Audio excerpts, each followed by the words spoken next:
welcome to another episode of Chair to Face Wrestling Podcast with your hosts, Chris and Chrissy. We have a lot of ground to cover, so we're just going to get right into it. We are your hostesses with the mostesses, and also we do not hit people with chairs tonight, even though it is Friday. And I did It's say in the Friday. last podcast that we do hit people on Fridays with chairs, but we're not going to do any violence today. What do you think? We're just going to abstain from violence. Violence or maiming. We'll leave that to the professionals. Yeah, don't try this at home, kids, even though every 90s kid knows that we all tried it at home. Don't try this at home. What? We all tried it at home, guys. If you say you didn't, you are lying to yourself and your mama. So, Truth. uh, just a little sidetrack. Since we're in King of the Ring season and we're in Night of Champions, I decided to go back today and rewatch the Shane McMahon and Kurt Angle match today. I forgot how great that match was. And if you have not watched that match, I really highly suggest you do because Shane McMahon got thrown through the ringer. Like, literally, is not a professional wrestler. He is the son of Vince McMahon, and he got his ass handed to him by Kurt Angle and was just such a great sport about it. Yeah, that was the belly to belly suplex through the glass that failed twice before it succeeded, and then he tried to do it again to the other side. I think did the same thing. I believe there's a story behind that where he told Kurt to throw him through it. Yeah. And make it break. You better throw me through this and make it happen. Yeah.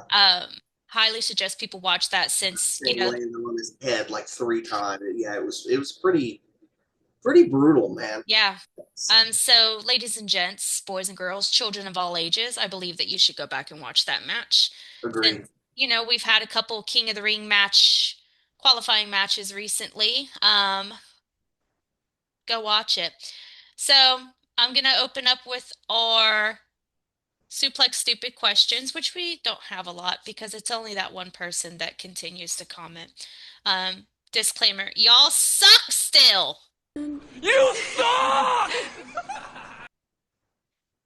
All right. So here's the deal. Okay? If we get at least 5 of you guys to comment that is not Lone Wolf 0619, and we get more than 28 likes on the videos, which is fine. Like, we're living our best lives, okay? Like, I'm seeing you guys watching the videos. I'm seeing a lot in the UK and a lot overseas, which is great. Hi, everybody overseas. If our videos get more likes and more subscribers, I will dunk myself in an ice bath. And I will record it, and I will put it on TikTok. So, there's your challenge, ladies and gents. If you want to see Chrissy dunk herself in an ice bath, start commenting, watching, liking, subscribing. Okay? And 5 comments. I need 5 of you to comment on this podcast. Questions, real, actual questions. Even if you just want to say, how's it going today? That's a question too. This is true. Yeah, so anyway, our Lone Wolf 0619. Nothing, actually. No questions. So I always get asked questions about wrestling. We've talked about the is wrestling fake stuff. We could go on and on about that. Don't get Chris riled up. That's a bad word. Wrestling's not fake! Chris will literally break everything behind him. That's a bad word. Yeah, it's a horrible word. That literally is like a curse word for kids. It is. It's a bad word. A horrible word. In this business, it's a terrible word. But I haven't really gotten any questions. I think I got a question as to why I chose to do a wrestling podcast and why we chose to do a wrestling podcast. And it's simply put that we are wrestling fanatics. We love wrestling and we want to share that love of wrestling with other people. I was asked if we do just strictly WWE which typically we do WWE, and that's what we watch. I haven't really watched a lot of AEW, but I could start if we want to, amp it up a little bit. I can do that. WWE is just Yeah. so it's so broad. There's 2 shows a week minimum. That's not including NXT. That's not including all the other stuff that they do. Hmm. And there's a PLE once a month, sometimes more. Yep. So like it just WWE season never stops. AEW, there's a lot of talent in AEW.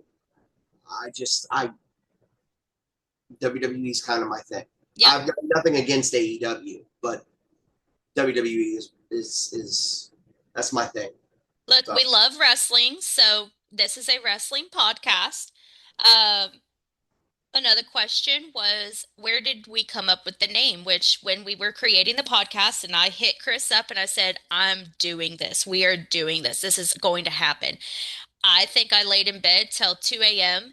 and it just came to me, Chair to Face Wrestling yeah, Podcast. I'm like, that's great. That's a that's great how it title. works a lot of the time. So, It's a great title and it's catchy and it's wrestling-y. So why not? yep. So those are just random questions from random people out in the world who have talked to me when they find out I have a podcast. They're like, "You have a podcast? What do you do?" I host a wrestling podcast with one of my great friends. We have literally been friends since high school. They're like, "A wrestling podcast?" And then it's like, "Oh shit, here we go." It's a wrestling podcast, people. Uh, yeah, Little little tidbit that some people don't know about me is I love wrestling, and a lot of people know I love wrestling, but there's those select few that don't know, and now they know. yeah. So, anyway, we're gonna dive right in since we had no questions for Suplex Stupid. I need you guys to have questions, so if you want to see me in an ice bath, I think you guys should start commenting. So, it's just my opinion. Anyhow, since King of the Ring has been happening. We have our Nights of Champions tomorrow in Saudi Arabia. I do actually look forward to watching Night of Champions. I love watching it in Saudi Arabia. They are a great crowd. They're always so energetic over there. Shout out to you guys for being so amped up as fans. Absolutely love to see it. Um, we got a great card for tomorrow night. We have CM Punk and John Cena going at it. That's going to be a great match, and we're going to get into that later on. We got Rhea Ripley and Raquel Rodriguez in a street fight. That's going to be badass. Cannot wait for that. We have the King of the Ring match and the Queen of the Ring. So Cody Rhodes and Randy Orton are going to be going against each other. That's Ah, going man. to be an amazing match. I cannot wait for that. It's going to be I don't know who I want to win. I love both the men equally. They're both amazing in the business. I don't know who I want to win. And then of course we have Asuka and Jade Cargill for the Queen of the Ring. I think that's going to be a great match. So, yeah, I think we got a good night tomorrow. Start off Monday Night Raw. Had some little things happen. Obviously, we talked about it. Liv Morgan's out with injury. She messed up her shoulder in the middle of a match. And of course, people thought, "Oh my God, like she's just faking it." No, nope, nope, nope. Her shoulder literally popped out when she fell. And I was reading some of the comments, and some of you guys, let me just say this. There, Susan, Karen, Matilda, some of y'all are so one, heartless, and two, pathetic. And yes, I said pathetic because you're going to say, "Oh, well, how did she hurt herself if she fell like that?" It was an accident. I could fall right now and break my hip. Shit. She tried to catch herself. She didn't catch herself and she messed up her shoulder. It could happen to literally anybody. It could happen to your 80-year-old grandma trying to go to the bathroom and slips and falls in the shower. Don't even, okay? So, quick People recovery. people don't get how easy it is to hurt yourself when you're doing something like what these people do. No. It literally, like, and the whole, oh my God, did she really hurt herself? Dude, when you see these men and women will literally put themselves through hell to put on a show because that's what they get paid to do and that's what they love to do. When you see the referee do this, that's a real injury. That's a That's oh a shit. that's Like, a stop the match. We need help. mhm. And like you could see from Liv Morgan's reaction how authentic it was. And I mean, she slid out the ring and basically ran away. Like she couldn't continue because her freaking shoulders hanging off her body. You do the same thing, you know. So it really sucks because we talked about it on the last show. We're trending to a what I think is going to be a double face turn with Dom and Liv. And that was, I don't know how long Liv's going to be out for, but usually a separated shoulder is a couple of months kind of thing. We were kind of trending to that maybe double face turn happening within the Judgment Day. And now that's, but, you know, minor setback for a major comeback kind of thing is the best we can hope for. Shout out to Liv. That sucks. Yeah. And again, I always say, I know these guys don't ever watch these podcasts, and we're just a little tiny podcast, but Liv Morgan, we hope you get well You soon. never know. Yeah, never know, girl. Heal that shoulder, come back and kick ass. She does So, too. yeah, She really do. 100%. So Monday Night Raw was a very, very good night. I didn't curse or scream at my TV for 15, 20 minutes at the end of it, so that was a positive. Yeah. Yeah, Moving that's new. moving in the positive direction here. Uh, we see Roxanne Perez, of course, segueing her way into the Judgment Day. Um, I have no predictions because y'all know what my prediction is. Bye bye Judgment Day.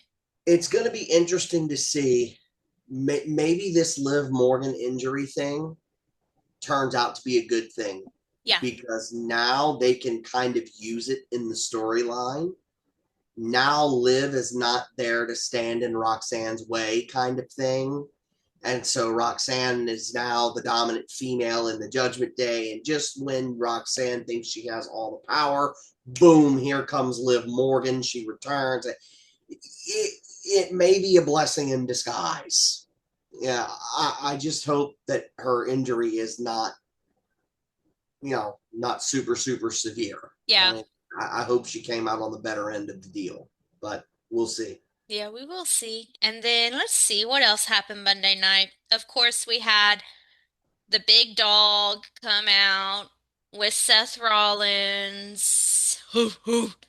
And of course, we had Bronson Reed. Bronson Reed is terrifying.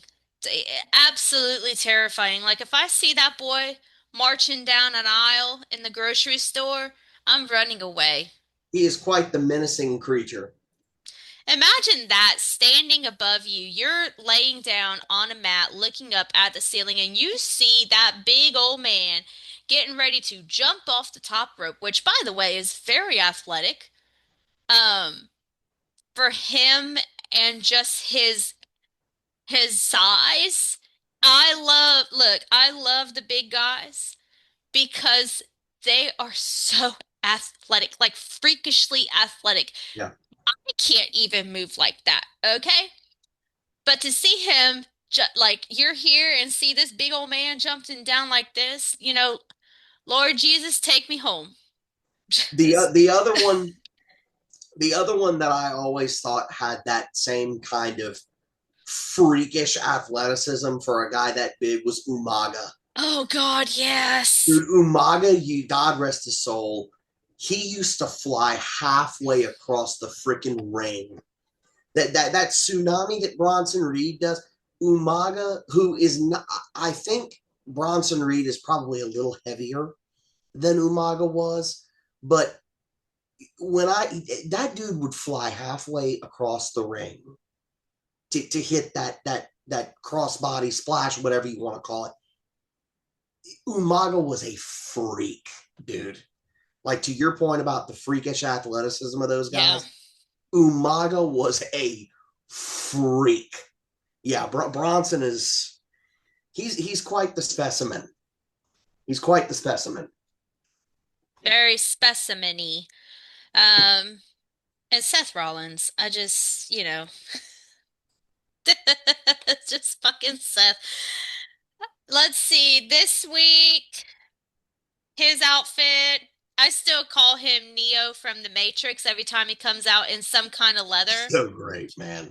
I, Like, I I say it every freaking show, man. He is just so he gets it, dude. he really Like does. he gets it, and look, I've said for a long time, at least the last 5 years,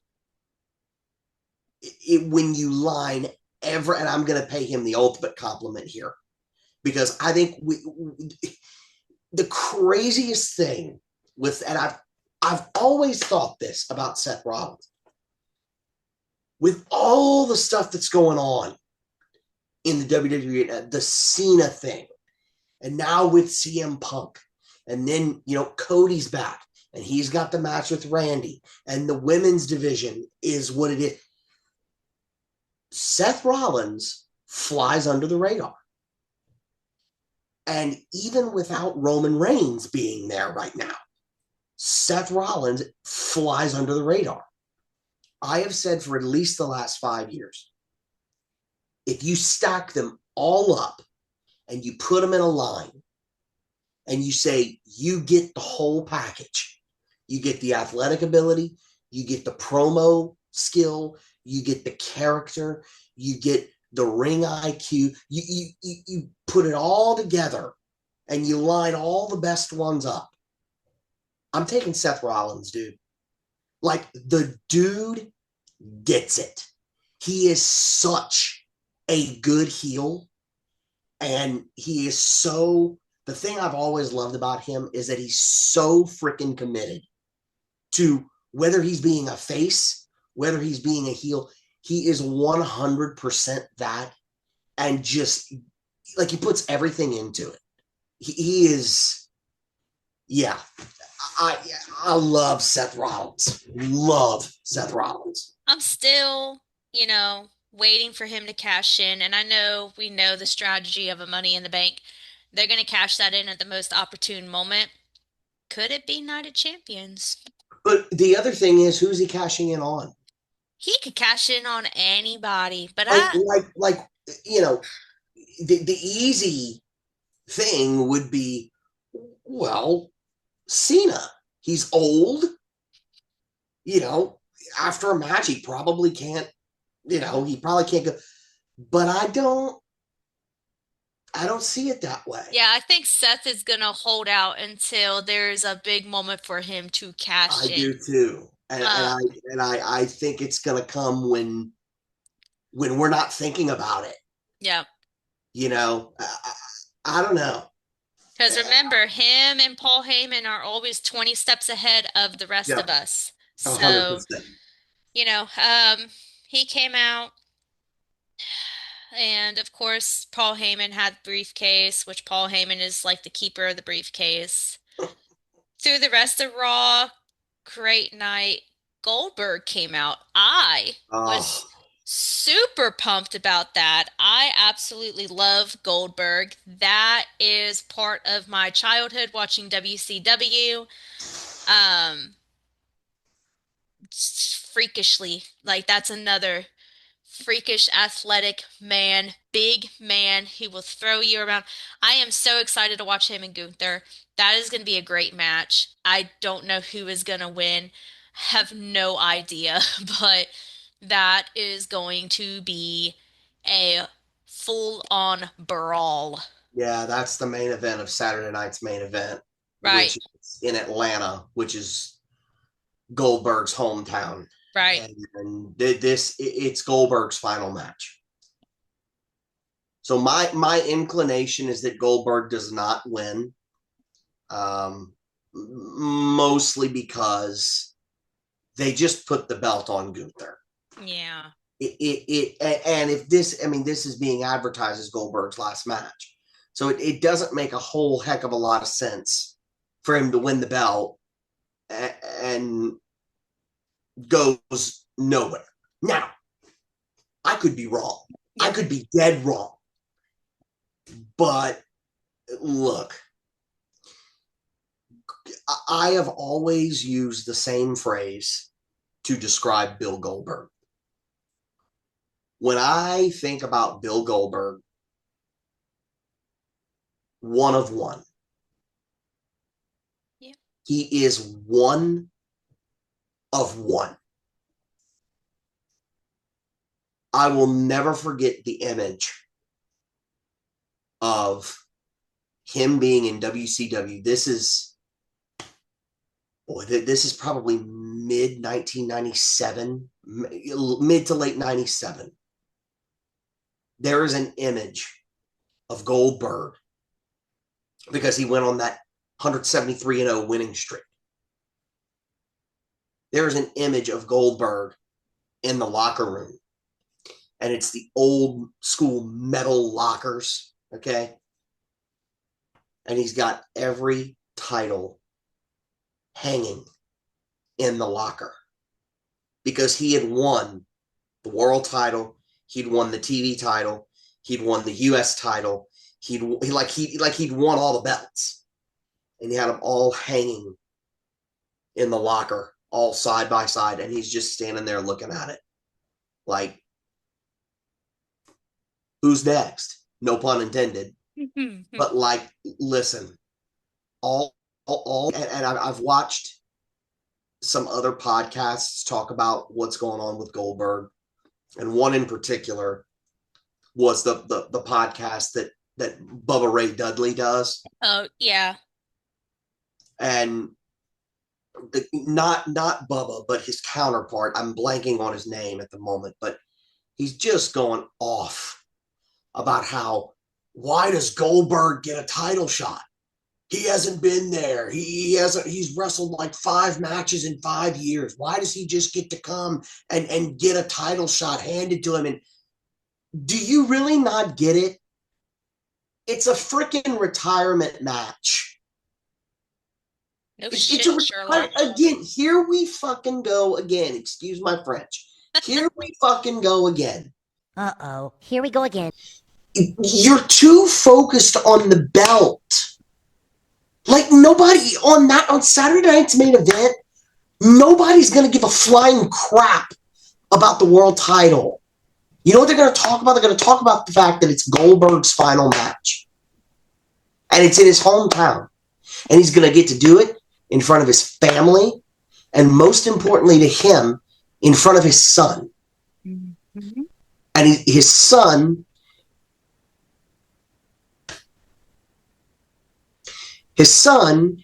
is going to get to watch his dad wrestle one more time. Right. And it's going to be against the world heavyweight champion at a PLE that has existed for decades. That's what it's about. It's not about the fucking title. It's about celebrating a trailblazer. And yes, when we think of Goldberg, we don't think of WWE. We think of WCW. Duh. But that's the whole point. The biggest homegrown star from WCW is a WWE Hall of Famer. If that doesn't ring some significance, you're the problem. You're the problem. And I'm done. Look, I told y'all not to piss Chris off, man. Shit. I mean, shit, though. Like, really? It's really like You really don't get it? any sane person can understand that this is not about a title match. It's about the fact that Bill Goldberg is wrestling his final match in his hometown. You're going to go on Bubba Ray Dudley, another Hall of Famer. You're going to go on Bubba Ray Dudley's podcast and say some stupid shit like that? Come on, man. It's ignorance. It's You gotta be ignorance. kidding me. It's ignorance. And you know what? If he does win the belt, so what? He wins the belt. Wow. But it's his last match. It's a retirement match. I mean, And Jesus Christ. I mean, we all know how things go in the back. And I mean, obviously, segue, Netflix is coming out with a WWE themed show, basically revealing what is behind that curtain Yeah. of the inner workings of the WWE. And this is something that a lot of old timers are very about because it gives away the illusion of the business. But Yeah. for a lot of us that have watched wrestling our entire lives, now that we understand how the business works, I bet you 10 to 1 Gunther wanted Goldberg No in a shit. match. Like, who wouldn't No want to wrestle shit. Bill Goldberg? Thank you. One. Thank you. Two, I'm sure Goldberg had a conversation with Gunther and was probably like, you know what? I want to have my retirement match against you because Louder. it's Gunther. Louder for the people in the back. I got you. Hold up. You gotta So, I mean, Goldberg more than likely had the conversation with Gunther and said, I want you as my retirement match. if you're Gunther, okay, That's an honor. no shit.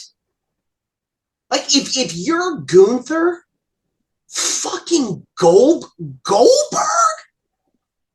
asks you and has enough respect for you. That speaks so many Are volumes. you kidding me? Like, duh. Like these idiots, man. These idiots that go on freaking X and Instagram and Facebook and all this crap and YouTube, and they just spew this nonsense. You don't get it. It's so fucking obvious that you don't get it. Just shut up. Just shut up. Duh. And that is why we are the podcast that we are. Boom.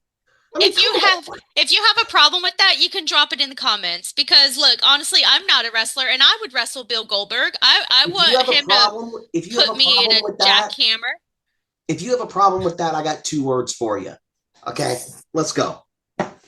Anyway, so he threw out a great promo Monday night. Gonna be a great match against 2 powerhouse, towering, big behemoth men. All right, it's gonna be amazing. Just the reality, and this is one of 2 times that I'm gonna get fringy emotional. The thought of Bill Goldberg's final match. Yeah, he had a hell of a run, man. Look, he's lacing up the boots, riding off into the sunset, and enjoying his life with his family. That's and he gonna be amazing. 100% deserves it. So deserving. And I just selfishly, like, he and Sting were the reasons I watched WCW. Oh, 100%. Sting. I just Sting's the man. It's gonna be all right. Move on before I start. Yeah. All right. Because I can't cry either. Because I'm an emotional mess. I cry if you say hi to me these days. So, let's see. Becky Lynch and Bayley had a great match. And then I called it. Of course, my husband said, "Oh, Lyra's just coming out to help." I'm like, "No, Lyra is going to screw the match over for Bayley. Bayley's going to get upset with Lyra, and she's going to cost the title because she gets involved and there's a disqualification." Sure enough, 5 seconds later, that's what happened. Yep. So they're going to be in a triple threat match on Saturday night. Can I just say, like, Becky is playing such a heel where, like, What? even I am like, oh my God, Becky, you're aggravating me. She's so great, man. I'm like, Becky, She's so stop. great. Stop it. Stop it, Becky. But that's the whole point. Like that is an aspect that the younger generation, and I'm going to call out the younger generation here in a little while when we talk about the main thing that's going on. Oh my God, Becky Lynch, she's so annoying. I don't like her. That's the point. No one likes you either. If you don't like her and you find her annoying and you find her disgusting and she makes you want to vomit, she's doing her job. Just ask the guy that's in charge of all of this right now what being a good heel means. Okay, Triple H is the greatest heel ever. Okay, he was disgusting. He was vile. He was nasty. He was hated. And that's the point. But quick educational for all you Gen Zs and X's and R's and Y's and all you TikTok dancers out there, like, a heel in the wrestling business is somebody that you absolutely 100% would punch in the face on Right. any given day. They are a disgusting human being. They are the ones that take your child's candy, eats it in front of them, and then pops their balloon and walks off with no problem whatsoever. That's the point. Example, Triple H was an absolute asshole as a heel. You have Becky Lynch. Becky right now as a heel, she makes me want to like slap her and be like, dude, like you are doing way too much. Like That I need means you she's to doing her calm it down. job. She's doing her job. That's what a heel is. They do their job. All right? Yep. So, educational Amen. purposes. But that's going to be a great match, and I'm Yes, it absolutely is. loving it. I'm excited for Bayley to be back in wrestling and doing her thing. She's doing a great job. And Bayley deserves another title she run. does. 100%. My girl deserves a whole time. She deserved the universe. Yeah, Like, she's pretty great. if I could give her the universe, I so would. She's pretty You know, great. she's great. Oh, man. What else happened on Monday Night Raw? That's about it.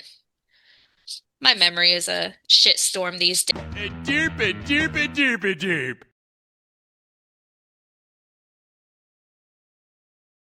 days. So, I mean, I think that's what I remember. Anyway, Smackdown tonight. Well, this afternoon. Of course, I've seen just the little snippets, and they're not much out there right now. Gee, Oh thanks. man.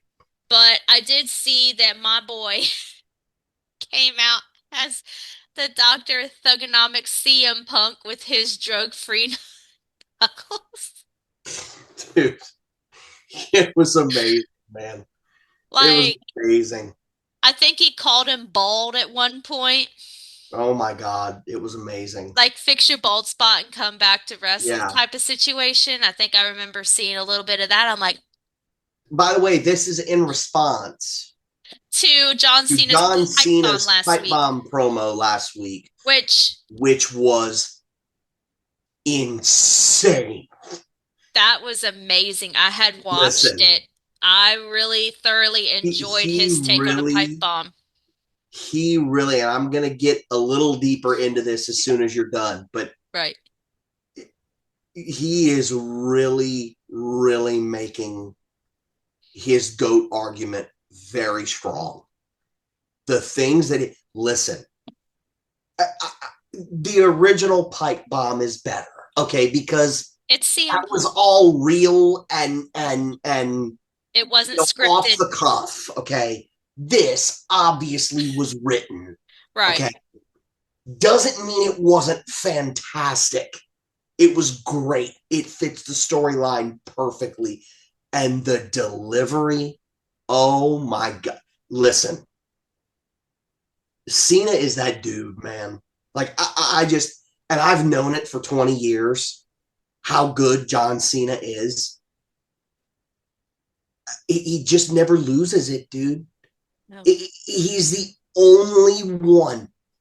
He's the only one that I have ever seen that can disappear and come back. And it's like he hasn't lost a step. No. There's no rust. There's nothing. It's just We all natural. thought, and I'm guilty of this too. We all thought that this heel Cena thing was not going to work. Wrong. And It's I will be the first to admit I was dead wrong about this because this is, dude, it's amazing. Anyway, look, before I go on my your on my tangent. rant, get your stuff out because I want to hear your side of this. Look, I feel the same way. I mean, I grew up watching John Cena. He was one of my favorite wrestlers.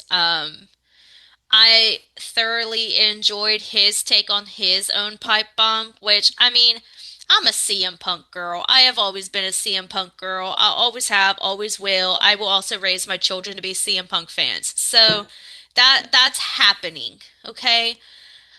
But the one thing about his pipe bomb, I thoroughly enjoyed his delivery, which obviously he kept the same kind of like framework that CM Punk had, but let me just say this. Do we have to have the fucking Slim Jim logos on the tables?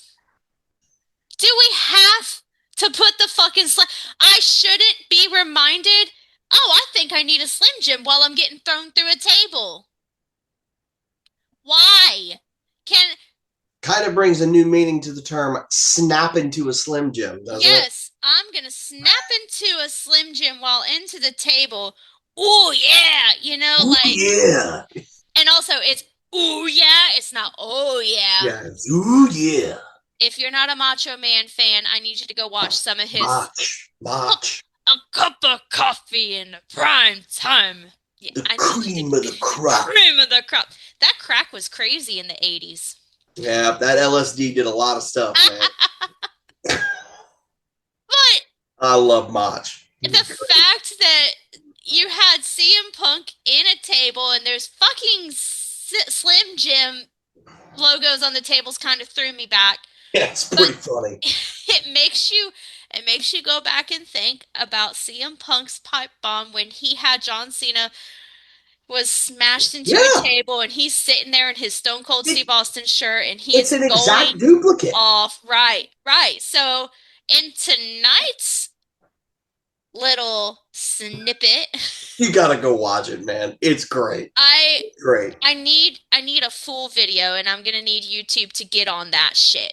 All right. It's pretty I great. watched a little bit of it, but it kept cutting stuff out, and I'm like, why are you doing this to me? Because I love this. That CM Punk reminds me of that dad that shows up to you, like my dad shows up to your school and embarrasses you.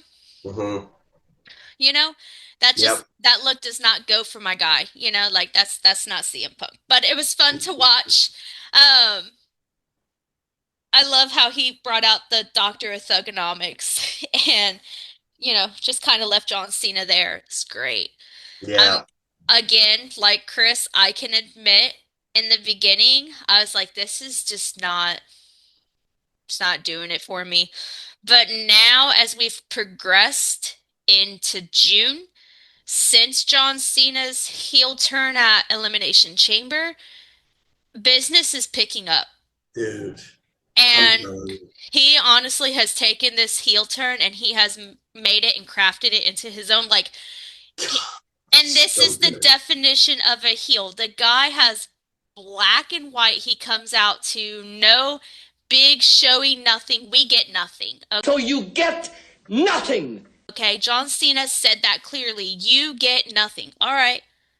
All right. Have it your way. It's like Burger King. Have it your way. All right. Um, but he really is living up to that heel expectation. I'm here for it.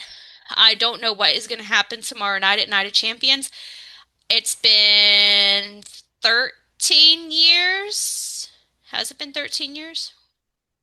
Since John and CM Yeah. Punk like fought against each other. I think this is going to be a great match either way of the outcome.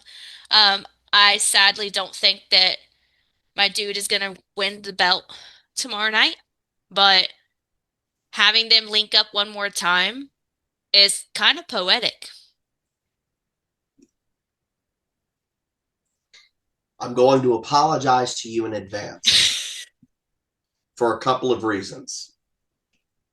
A, I'm going to take a little bit of time, but it needs to be, you'll understand in a few minutes. That's But fine. but B, as a lifelong CM Punk fan, it's probably going to hit you in the feels a little bit, because as a lifelong John Cena fan, and is someone that has and still does idolize John Cena, I need to, I cannot let tomorrow go by without encapsulating what we're seeing. And not for us, but for the younger viewers, for the new generation that don't understand what's going on. I'm going to take you back. I'm going to take you back to July 17th, 2011. Chicago, Illinois. CM Punk defeats John Cena for the WWE Championship at Money in the Bank 2011. When I did my list of my 25 greatest matches ever 5 years ago, I had it at number 8. I think that highly of the match. But people don't really understand. The more I read and the more that time has gone by, I don't think people really understand what took place that night.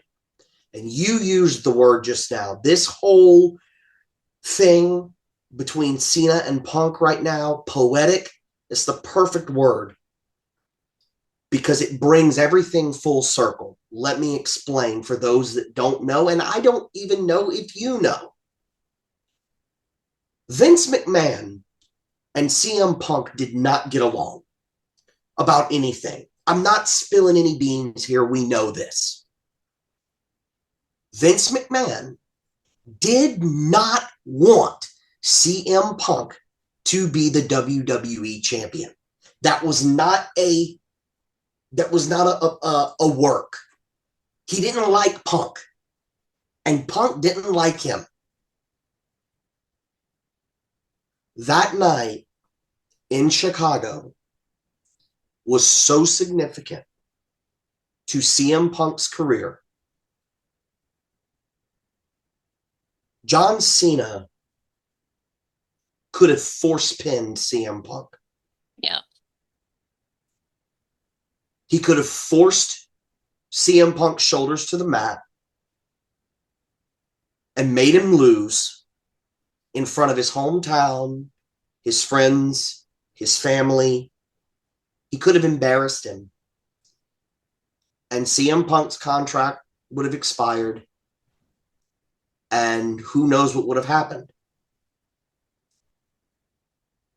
Instead,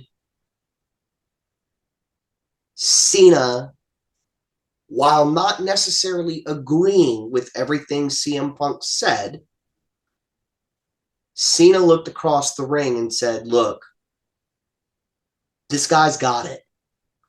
I may not agree with him, but he's good. And Cena was selfless enough to see the bigger picture,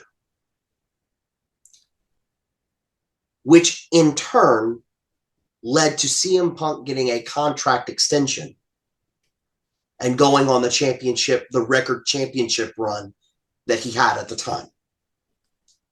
Bigger picture. This is where people forget. This storyline with Cena and Punk was also used to bring in Triple H as the COO. Yeah, I do remember that happening. Well, here we are, 14 years later. Triple H is now the head of everything. Vince is gone. CM Punk was right. And John Cena is still the main attraction in the business as we speak. Mm-hmm. This match on Saturday, tomorrow,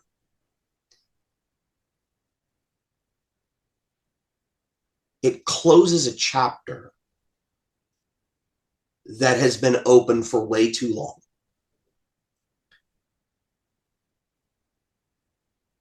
We didn't know if we would ever see this again. I don't know if Cena and Punk believed it would ever happen again. But I know for a fact that Cena respects CM Punk. And I also know for a fact that CM Punk respects John Cena. And CM Punk understands what John Cena did for him that night. My point is, you could make a very strong, here I go again, talking about we should all want to be more like John Cena. He did something that a lesser person wouldn't have done. You could make a very strong argument. And look, CM Punk is a grinder. He's done it since day one. He's been given nothing. But you could make a very strong argument that the decision that John Cena made on that night 14 years ago to drop the belt saved CM Punk's wrestling career. Because if CM Punk loses, he's got no contract. He's embarrassed in front of his family and friends and his hometown. I mean, is his career over? Does he disappear to never be in the WWE ever again? Like, it's a possibility. But now we come full circle. And you and I, along with the viewers that grew up in this era, we get to see this chapter close. It is a second chance for us that we probably didn't think we would have 3 or 4 years ago. I don't think it's going to be a great match. They're both older. They're both out of their prime. I think the outcome is predictable, but I don't even care about that. It's the spectacle of we're going to get to see John Cena and CM Punk one more time. Yeah. And 3 years ago, 4 years ago, that wasn't even on the map. I really want people to understand the full circle and the importance of that match tomorrow. It would, I don't know if it's going to happen publicly, but somebody's probably going to get a video or a photo of it if it does happen at all, which I think it will. It would not surprise me at all if after that match, both guys broke character and embraced each other in the middle of the ring. That would not surprise me at all. The phrase end of an era is used way too often. Tomorrow is the end of an era. And The younger generation doesn't get that, which is why I wanted to go on this little big rant. It's just the full circle thing. And I've seen interviews with CM Punk, and they'll ask him who his favorite person to work with is. And he always says it's John Cena. So he gets it. And I think over time, CM Punk has come to understand what John did for him on that night. Because look, there have been so many instances of people not wanting to drop the belt. Look at Bret and Shawn. Right. Okay. And what happened to Bret after that? Bret was a fucking outcast for a decade. More than a decade. WWE didn't want him. He wasn't invited on WWE programming for like 15 years after the screw job. There's a reason that sharing is caring. Cena took a big, big risk and a big chance that night. And he said, fuck it. Because that guy that I'm looking at, he's got it. And he belongs here. So I'm gonna help CM Punk by forcing Vince's hand, because if Punk wins the belt, he's got to give him a freaking contract. And that's exactly what happened. So I'm off my soapbox. Listen, this Cena guy, I'm telling you, man, the younger generation needs to understand what they're witnessing tomorrow night. And I felt a responsibility to share that because, look, you and I lived it. I'm sure you very well remember that match.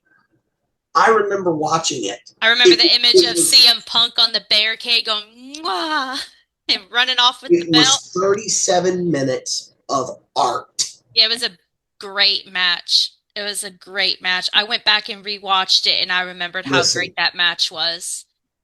I just know how much respect those two guys have for one another. And one guy realizes that the other guy put his neck on the line and pretty much saved his professional livelihood.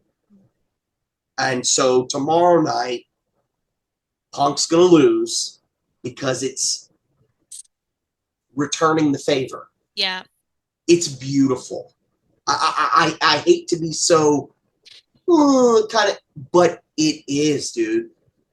Like, that's what this business is all about. I love the fact that us as, CM Punk and John Cena fans, we get to watch this come to an end. And we get to watch this full circle, kind of, like I said, poetic. It's poetic. Oh, we that's get the perfect to word watch this amazing match.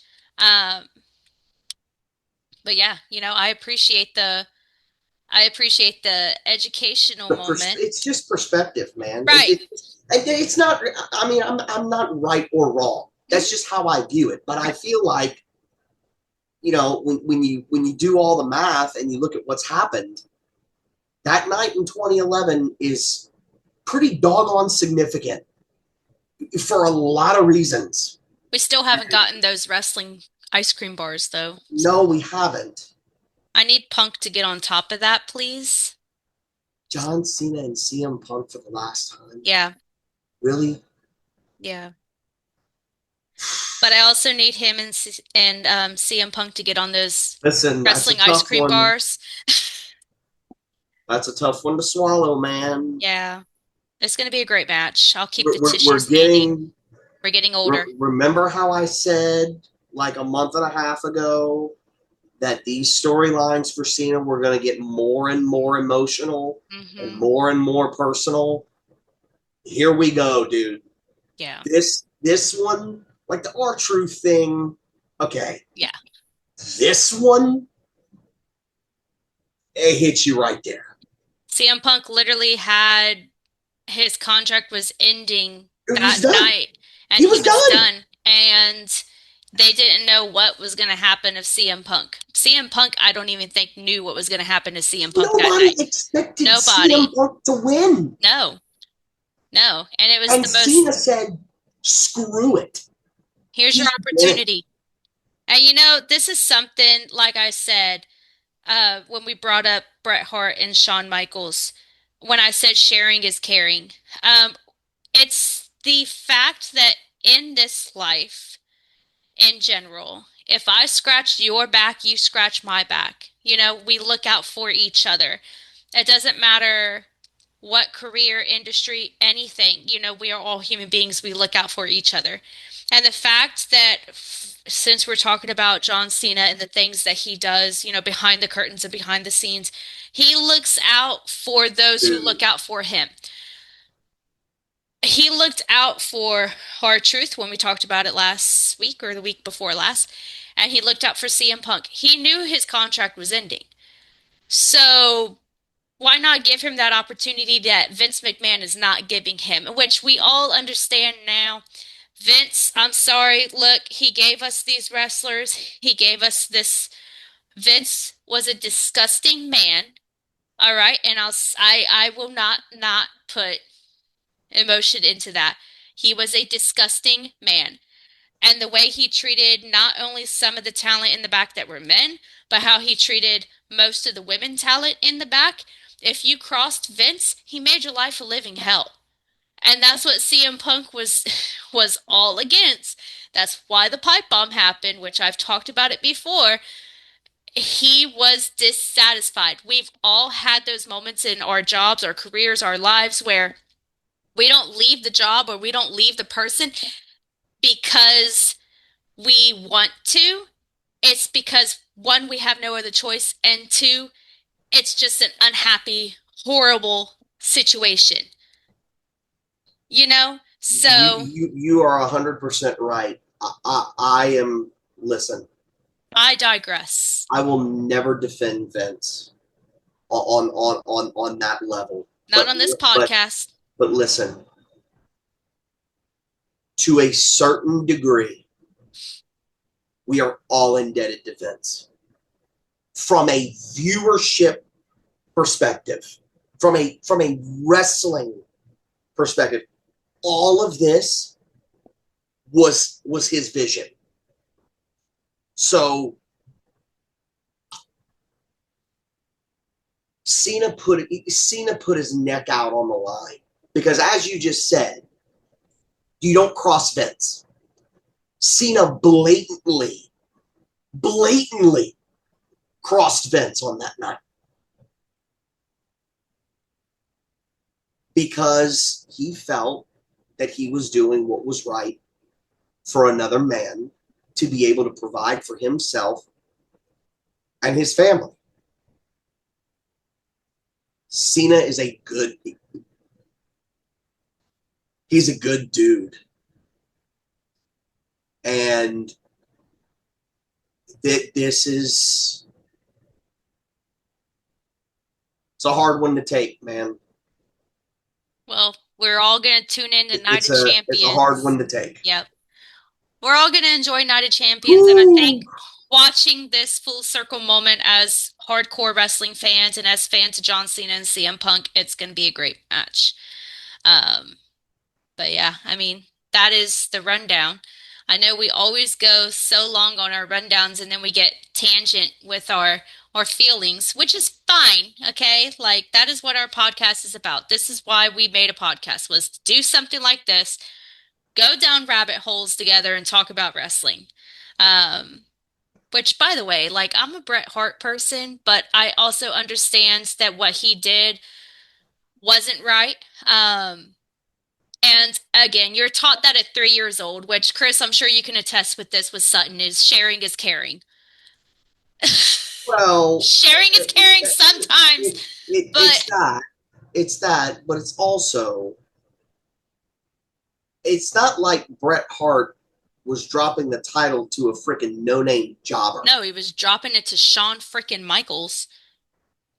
I'm glad you're a Bret Hart person because I'm not. Yeah. Now, let me qualify that for the viewers at home before we get all kinds of silly crap. I'm not worried about offending anybody on this Bret podcast. Hart maybe the greatest technical wrestler of all time. Absolutely. And he certainly has the greatest submission hold of all time. Bret Hart is an amazing wrestler, an amazing performer. He's a shit human being. Or he was a shit human being. I'm sure a lot of it had to do with drugs and steroids. He was selfish. Yeah, and he made the decision to not drop that belt. And yeah, Vince screwed him over. And we can talk all the crap we want about Vince, but when Vince said Bret screwed Bret, he's right. Yeah. It's Shawn Michaels. Give me a break. Don't get me started. Don't get Riot! Pepper spray! me. So we'll be here for another hour. Yeah, take a sip of your... Don't get me started on Montreal, dude. We need a whole episode for Montreal. I think next episode should just be the Montreal Screw-job. Drop it in the comments. Don't get me started on Montreal, man. The dude's never even been to Montreal and he's getting hot. The problem with doing an episode on Montreal is, let's say it lasts an hour, it's going to be me talking for 57 minutes. That's the problem with doing an episode on Montreal, because I won't shut up about it. Clearly. Okay? Look, there are those... Ooh. And Bret Hart, when he went to fucking WCW and he got fucked over, he fucking deserved it. How about that? How about that? I don't like him. Great wrestler. Pipe bomb. Great wrestler. Shit human being. I don't like him. All right, well, next episode, maybe we will do the Montreal Screw-job just so you can get it out of your system. Just listen. The viewing public doesn't want that, okay? Listen, Linda, I think it would be a great episode. It would be a 57-minute soapbox that even I don't feel like getting on. Okay? Look, tell you all you need to know. There are these things in the wrestling business and in the wrestling community that we could literally, we get so heated on that we could go on and on and on and on and on. That particular, I won't mention the name of it because the MS, how's that? Is that better? MS. Not the diagnosis, but the MS. It's a huge, it's not really a conspiracy theory, but anyway, let's segue into Rushmore. I think that might, calm down your blood pressure a little bit. Let's do it. I am down. Let's go, homie. All right. Lay the smacketh down on thy candy ass. So, I've been stuck between two, but I think I'm going to do this one because it's a really fun one to do. Tonight's Mount Rushmore is theme songs. Oh, God, yes. Your top 4 theme songs. Men, women, WCW, ECW, whatever. Wrestling. Top 4 theme songs. Well, who and why? Straight off the bat, I'm just a sexy boy. Sexy boy. I'm not your boy toy. Boy toy. Look, I love Shawn Michaels. We've talked about Shawn a lot on this show. He's always been one of my favorite wrestlers. Great technical wrestler. Just overall great person. Amazing. That's why he's the GOAT. He's the GOAT. The GOAT. The GOAT. Look, if you don't want to sing Sexy Boy while you're 5 beers in at the local bar for karaoke, Like, it's a great song, okay? And of course, Scary Sherry is the one that's the shine. Yeah.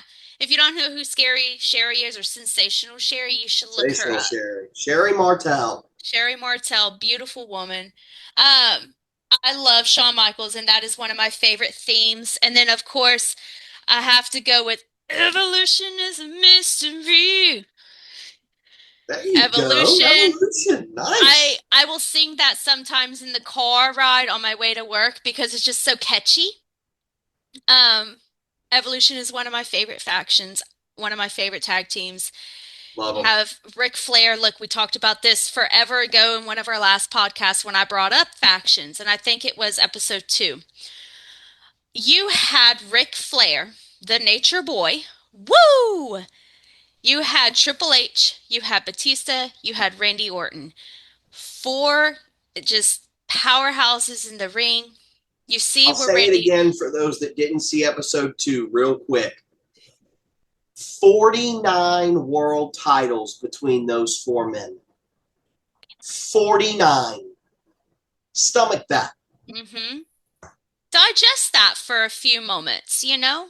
Um, but they had a great theme song. Yep. Motorhead is Motorhead. just a Motorhead. It's just so amazing. Lemmy. You gotta love Lemmy, man. Right. Look, I could tell you which my everybody in my life can attest to this. I could tell you who Motorhead is in comparison to Metallica just by the vocals and just by the way they sound. They are Yeah. two completely different bands, all right? And if you have anything to say about Metallica or Motorhead, we're fighting. I will layeth thy smackdown on thy candy ass. All right? Next one.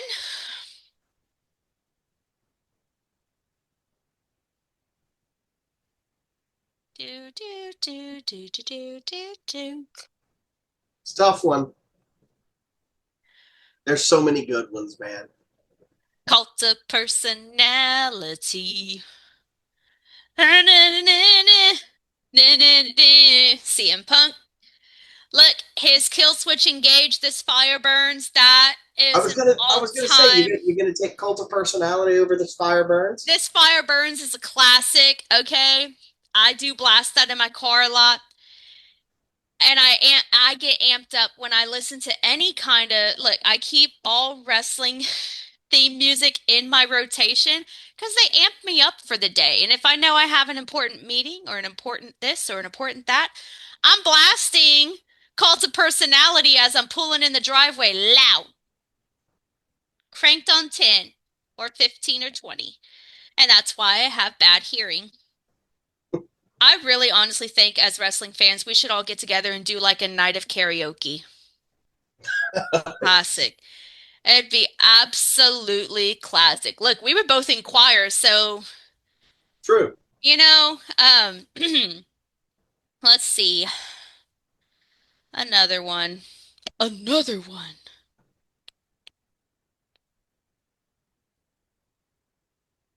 Eddie Guerrero's Latino. Which one? Oh, Latino Heat. Latino Heat. Latino Heat. Look, I love Eddie. Mamacita. Mamacita. I actually went back and was watching some of the older promos of Eddie Guerrero with China, how he's getting ready for prom, and he's like, "Ooh, Ooh, Mamacita." Mamacita. Yep. Oh, yeah. I love his theme music. And I mean, I could go on and on and on and on and on. Chris Benoit's theme music was great. That honestly, like, I think the band actually just started finally playing that song in their Yeah, rotation Our Lady after Peace. Our Yeah. Lady Peace. Yeah. And then of course Rhea Ripley, there's another one. I blast because of Rhea, I now listen to Motionless in White. Thank you. So I know those were my 2 bonus. We had 4. I could go on and on. So Shawn Michaels, Evolution, Cult of Personality, and Eddie's Latino Heat. Yeah. Yeah.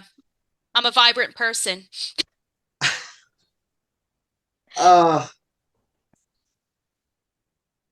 I'll start mine with I don't go on theme. I go by the impact of the theme song. starts with The Undertaker. Oh, yeah, I didn't think about that one. Classic. I know he had Rollin' by Limp Bizkit, which was great. Rolling, rolling. He had the Big Evil theme song, Mhm. which was great. He had the Kid Rock, I'm American American Badass. Badass, Yeah. which was great. I mean, the dong, The the classic bell toll. classic Undertaker theme song that Yeah. everybody listen. That gong, goosebumps. Yeah. It just immediate. I've talked about The Undertaker before on this show. We know how I feel about him. He's one of the four. Like if I ever hear his music and the lights go out, I'm gonna instantly pee my pants. Like, I will go Batista. oh, I almost said Batista. I loved his music. I Walk Alone. Saliva. No, Godsmack. I thought it was Saliva. It was Godsmack. I'm pretty sure it's Saliva. I bet you a nickel. I have Hey, a nickel. Suri, who sang Batista's theme music in WWE?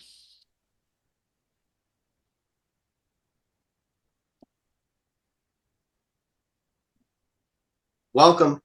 I owe you a nickel. All right, shit, saliva. I Walk Alone. Listen, it was so perfect for Batista. Like it just fit him. Like I don't know why, but it did. It was perfect Well, music. yeah. So I Walk Alone. I This really is fucked this that is one up. this is where it gets difficult Mm-hmm. because I know what my number one is. It's about picking one more besides my number one.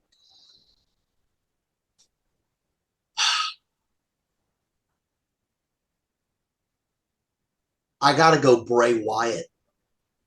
Okay, are we doing like Broken Out in Love. WrestleMania? It's Wyatt family theme Yeah. song. Oh, yeah, that one's really good. Listen. Yeah. Oh, yeah. Go watch his WrestleMania 30 entrance. That's all you need to do. Okay? Broken Out in Love is the name of the song. And number one, and I don't, to me, there's no pushback on this. The greatest theme song ever made is The Game. Triple Yeah. H. Yeah. There's you want to talk about perfect for somebody like The Game. I mean, King of Kings was good. My Time, the one before The Game, Yep. was really good. But The Game by Motorhead, that was it. Honorable mention, Cody Rhodes. Are we talking smoking mirrors? Negative. Smoking mirrors. Whoa, No, negative. smoking mirrors. And honorable mention, it just went right. Oh, Steve Austin. Oh, yeah, the glass breaks. Glass shattering. Mm-hmm. Dun, dun, dun, dun, dun. Listen, Cult of Personality is up there for me as well. It's a tough list, Look, but my number one has always been The Game. it is a great list. And look, if y'all people don't understand the Triple H, like just the evolution, pun intended, of Triple H. He was Hunter Hearst Helmsley, which, he was the pretty boy blonde with the curtsy. And then you had the one, You know what he was before Hunter Hearst he Helmsley? was a French guy, Jean Paul Levesque. Jean-Paul Levesque, and he couldn't even speak French. He tried though, good job. But as he came into WWE, his music changed. He went from Hunter Hearst Helmsley to Triple H, of course, and he was in DX, and you had it's a very 90s feel song. Look, it's on the Velocity CD, Yeah, WWF Velocity yeah, Volume 4, I believe is what it is. It's a yeah. black case with the green and yeah, go look that up.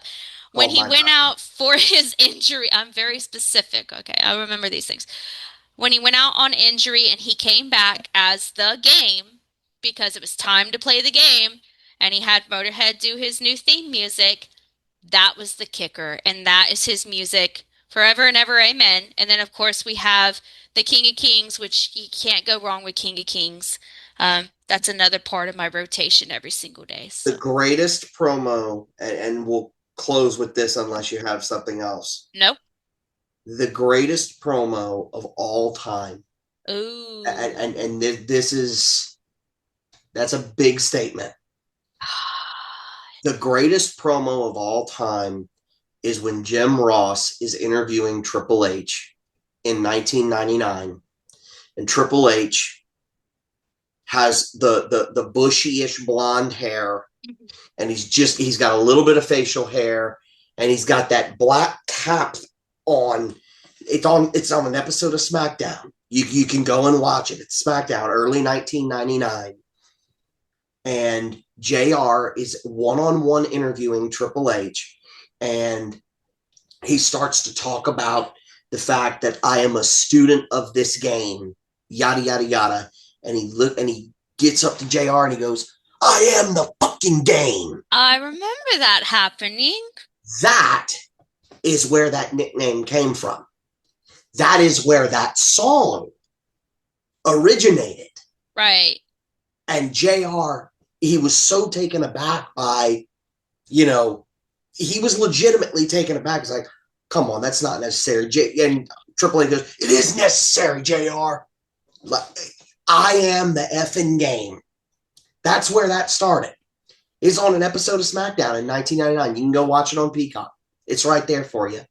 That's where that came from. So Well, thank Triple you H for is the that. man. Thank you for that. And if you disagree, we will fight you Triple 100%. H is the We man. will come at you with every force that we have because Triple H is a staple on this podcast. There's a reason he's running the company. And it's not because he married the boss's daughter. It's because he's damn good at what he does and he is the game. So, I guess that does it for us tonight. We've gone down a very long journey. I have gotten my friend very amped up on the MS, and he might actually have nightmares tonight. I'm hyped. I'm hyped. And if I do, get ready for a long Facebook message in the morning because I don't like that guy. You're just gonna have a nightmare of Bret Hart chasing you down. Yeah, You're gonna be... here we go talking about theme songs. In my sleep, I'm gonna hear. And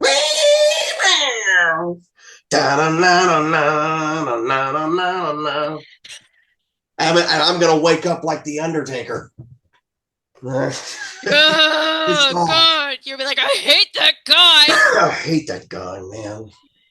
All right, well, ladies and gentlemen, boys and girls, children of all ages, that does it for us here at Chair to Face Wrestling Podcast. Your hosts, Chris and Chrissy, thank you so much for joining in. Thank you for always watching. Remember, Enjoy Night of Champions. enjoy Night of Champions. Don't just look at it as a belt. Look at the bigger picture. Yeah, Look at the please. bigger picture, please. God. We're coming full circle, okay? Look at the bigger picture. That's all I gotta say. Shit. We'll be back with another episode at some point in this life. And also, don't remember, go in and comment. If I see 5 comments from 5 different people, not just Lone Wolf, I need 5 different people. Even more than that, okay? I know all of you are watching overseas, okay? Damn it. Y'all are watching. All right? Am I like intimidating or something? Look, if y'all like, comment, subscribe, and you guys start like interacting, I will get a kiddie pool. I will fill it with ice, and I will hop up in it, okay? And it's Louisiana, so it's hot. So it'll be an enjoyment for me, okay? So thank you for watching. I hope you all have a great night, and please don't forget to enjoy Night of Champions. I'm out.